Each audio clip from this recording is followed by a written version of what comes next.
Black ఈ movie రివ్యూలోకి వెళ్ళే ముందు ఇప్పటివరకు మన ఛానల్ ఎవరైతే సబ్స్క్రైబ్ చేసుకోలేదో తప్పకుండా సబ్స్క్రైబ్ అనేది చేసుకోండి. ఈ మూవీ అయితే ఒక హర్రర్ థ్రిల్లర్ మూవీ లాంటిది అనమాట. హర్రర్ థ్రిల్లర్ అని చెప్పొచ్చు. అండ్ సాధారణంగా కొన్ని సైన్స్ ఫిక్షన్స్ జోనర్ మూవీస్ అయితే హర్రర్ సినిమాలకు మనకైతే ఎక్కువ ఆసక్తిగా అనిపిస్తాయి. అయితే ఈ రెండు జోనర్లో కలుపుకుంటూ తెరకెక్కిన మూవీ ఇదనమాట. అండ్ ఈ మూవీ అయితే 5 కోట్ల బడ్జెట్తో 50 కోట్లు వసూలు అయితే రాబట్టింది. అండ్ ఓటీటీ రివ్యూ అయితే చూసేద్దాం.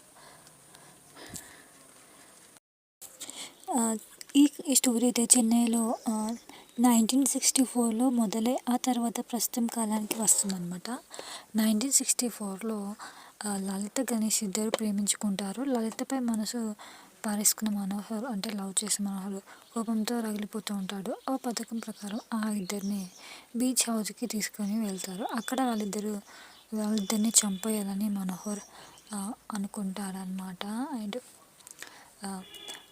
ఈ మనోహర్ వీళ్ళిద్దరిని చంపుతాడా అని నిర్ణయించుకుంటాడు. అయితే అతను చంపడానికి ముందే ఆ ఇద్దరు దారుణంగా హత్య చేయబడతారు. దాంతో మనోహర్ అసలు ఎవరు చంపాలనే డౌట్లో ఉంటాడు. అప్పట్లో బీచ్ హౌస్ ఉన్న ప్రదేశంలో ఇప్పుడు ఖరీదైన విల్లాలు కనబడతాయి. వసంత్, అరణ్య, ప్రియా, భవానీ, శంకర్ వీళ్ళిద్దరూ కూడా ఒక విల్లాకు అయితే చేస్తారు. అండ్ సిటీకి దూరంగా ఉన్న విల్లాలో 2 రోజుల పాటు సరదాగా గడపడం కోసం వెళ్తారు. ఇంకా ఏ విల్లాలో ఎవరు దిగరు. అండ్ అందువలన తమ ఏకాంతానికి అదే మంచి ప్రదేశం అని వాళ్ళిద్దరూ అనుకుంటారు.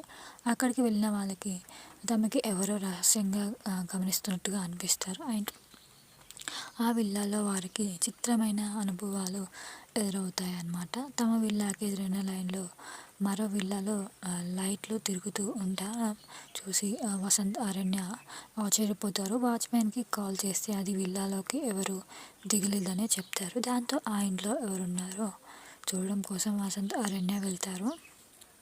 అప్పుడు ఏం జరిగింది, అక్కడ బ్లాక్ ప్లేస్ గురించి వాళ్ళకు ఏం తెలిసింది, అక్కడి నుంచి వాళ్ళు భయపడతారా అనేది స్టోరీ అనమాట. మూవీ అయితే బాగుంది గైస్. పక్కగా థ్రిల్లర్ మూవీ, హర్రర్ మూవీస్ ఇష్టపడే వాళ్ళకైతే పక్కగా నచ్చుతుంది. అండ్ నాకు కూడా డెఫినెట్గా నచ్చింది గైస్.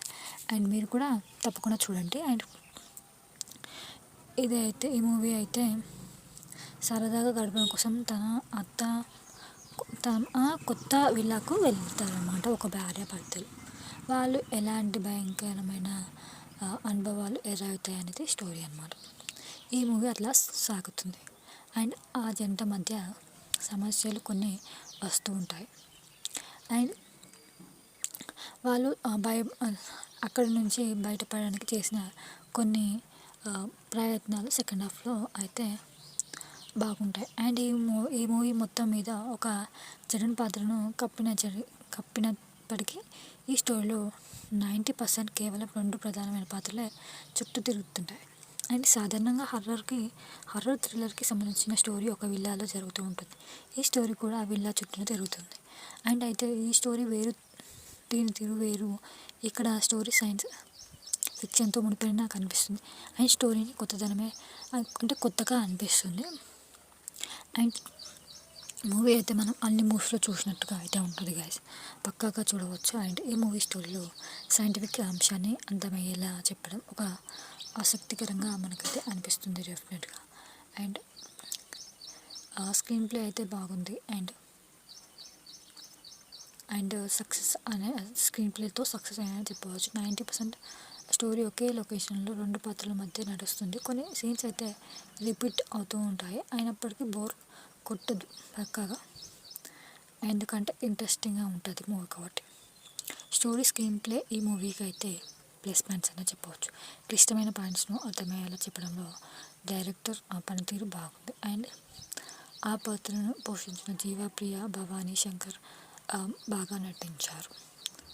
అండ్ వెన్నెల్లో నడిపించిన ఆ స్టోరీని అయితే బాగుంది, అంటే నైట్ టైంలో. అండ్ బాగానే ఉంది మూవీ అయితే. అండ్ శామ్ ఇసాక్ అందించిన మ్యూజిక్ బాగుంది. ఈ మూవీకి అయితే మరో ప్లస్ పాయింట్ అని చెప్పవచ్చు.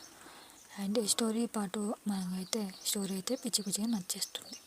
అండ్ సాధారణంగా సైన్స్ ఫిక్షన్ అంశాన్ని టచ్ చేయడం అనగానే ఒక రేంజ్ గ్రాఫిక్స్ను ప్లాన్ చేస్తూ ఉంటాం.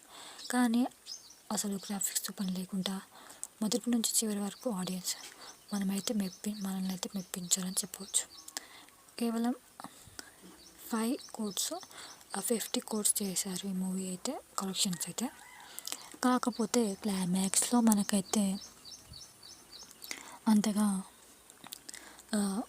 బాగుండదనే చెప్పవచ్చు. అంటే క్లైమాక్స్ అయితే అంతగా నాకైతే ఎక్కలేదు గైస్. మూవీ బాగుంది బట్ క్లైమాక్స్ అయితే అంతగా నచ్చలేదు. అండ్ ఓవరాల్గా మూవీ బాగుంది. నాలాంటి హారర్ థ్రిల్లర్ మూవీ ఇష్టపడే వాళ్ళకైతే డెఫినెట్గా నచ్చుతుంది. అండ్ ఫైనల్గా